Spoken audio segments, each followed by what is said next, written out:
Please subscribe the channel for more videos. We promise to keep you entertained. The anime begins with a girl named Nishino who wakes up murmuring. She opens the door and gets a flashback of her scary past. She gets terrified and stops with a jerk, but it is her driver outside. He drops her at school in a luxurious car, and everyone admires her for her beauty except for Keijnu. All notice her when she enters the school. Nishino comes closer to him and says hello, but she doesn't like him very much because he always gets a lower middle grade in school. He mispronounces her name every time and doesn't even recognize her. However, she is tired of mentioning her name, but Keijnu doesn't even see her when talking and put his eyes on something else. She tries hard to ignore him, but for some reason, she cannot. In the next scene, she is telling her past. She left her career and studies lately because of a scandal. She limited herself to a room and started putting on a mask in public. When school ends, she calls her driver, but he doesn't pick up. Some stray boys have killed him. After waiting for a long time, she decides to walk home alone. This is the first time she is ever walking in the streets. She encounters the identical stray boys who abduct her in a dark street. They put her in chains to get money from her wealthy father. Keijnu sees all this from a distance, but he doesn't move ahead a bit to help her during the abduction. Nishino sees Keijnu standing at a distance until the last possible sight, when she was given anesthesia.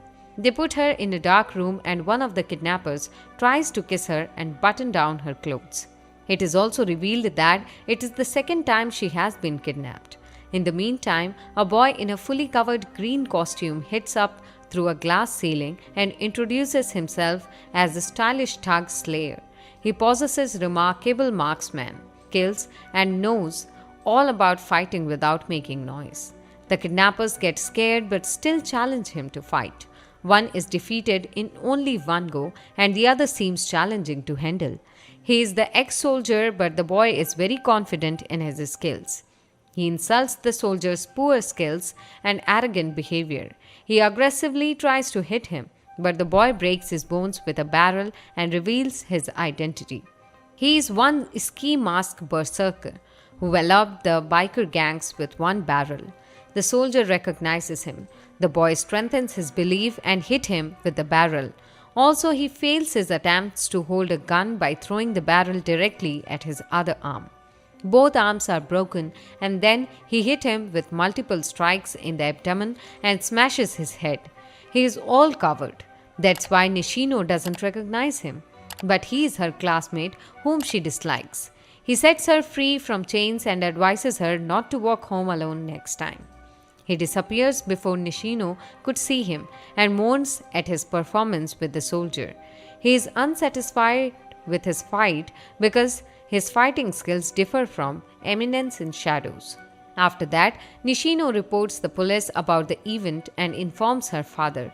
They took all measures so that the case would not go public. However, she is still sad because the identity of stylish thug Slayer is still a mystery. The following day, she greets all the students like before, and Keijnu is still ignoring her. However, he spells her name accurately and establishes eye contact so far. Nishino is gloomy to see Keijnu sad all the time because she knows he lives a masked life just like her. This makes her even sadder. In the next scene, a horrifying news spreads all over the city that a student from middle school was run over by a truck and died last night. The student's name is Keijnu, and the accident is caused due to rash driving of the truck driver. The scene switches to a young boy who is all alone and striving to make his childhood dreams come true. Like most children, he still remembers his childhood dreams and cannot let them fade with time. He wants to live those dreams and get more and more power. That's why he does everything to make them come true. All these powers would fade away from joining small combats to soldiers' training, even winning wrestling competitions. He even tried joining all these combats. The reason is that all humans are helpless to any natural calamity and even a nuclear bomb. He wants to live an enduring life where no eradication of energies take place. For this, he had to eradicate whatever it takes and is willing to eliminate everything. Therefore, he is bound to spend a mediocre lifestyle in front of the whole world.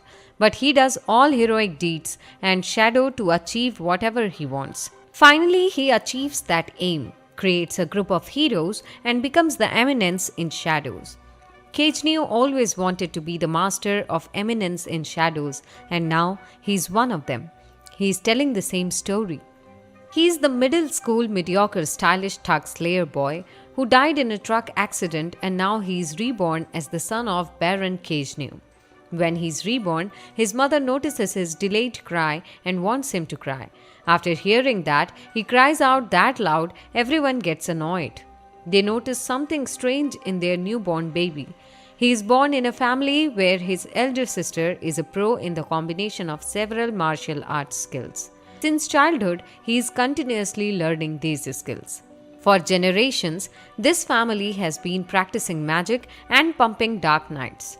They all have high hopes for Kejnio, but he is always a mediocre and ordinary trainer of character. However, in the shadows and dark, he is pro in martial arts skills and has been killing people like vegetables. He gets the slime swords, which are much more interesting than he thought. He kills a group of people in a single attack, and he robs art, food, and a lot of wealth from a caravan by using his super slimy bodysuit. His suit contains a lot of powers from pointed fingers to several kinds of traps. He notices a cage where a corpse is half alive and is trying to escape it. This unpredictable corpse is throwing waves of energy similar to him, and he absorbs them. This is neither a corpse nor a human, which means it is possessed, and he starts experimenting for about a month. He can do whatever he wants with it. He finally succeeds in containing the magical overload, and the consequences are unexpected. This turns into a beautiful girl who is unconscious and naked. It is unbelievable that something dead could revert to its original form. Anyhow, he is pleased that it is his first success as an Eminence in Shadow. He breaks the curse that had tightened her as a living corpse for a long time and elaborates on the truth.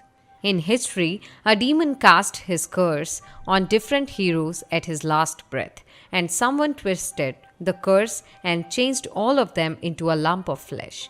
These heroes defeated demon in the past, and the devils who turned them into corpses is named the cult of Diablos. These devils are a group of zealots plotting to revive the demon who cursed them. They never come in the daylight and do their acts only in the dark.